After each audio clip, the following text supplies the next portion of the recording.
میں نے کچھ لوگوں کو دیکھا ہے اگر کوئی نیک کام کر لیتے ہیں نا تو پھر وہ کہتے ہیں چونکہ میں نے کیا لہذا ساری دنیا فوراً یہ کرے. آپ یہ کیوں نہیں سمجھتے کہ رب نے آپ کو توفیق دی ہے تو آپ عاجز ہو جائیں اللہ کے بندے, آپ عاجزی اختیار کریں. وہ کہتے ہیں چونکہ میں کرتا ہوں لہذا میں اب اتنا بڑا آدمی ہوں تو فلانے فلانے فلانے فلانے بندے تو ٹھیک ہی نہیں.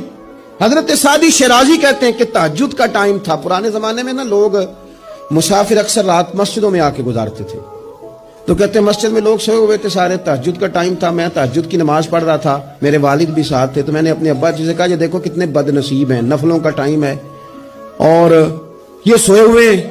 تو فرماتے ہیں میرے والد کہنے لگے کاش تو بھی سویا ہی رہتا, لوگوں کے کپڑے تو نہ پھاڑتا. او خدا کے بندے اگر تو نے پڑھی ہے تو تیرا اور رب کا رشتہ ہے, اس کی بنیاد پر تو دوسروں کو حقیر جاننے لگ گیا ہے. علم پڑھے دا مان نہ کریے ماتا کی میں پڑھیا, او جبار کہار کہاوے متے روڑ دے میں دودھ کڑیا.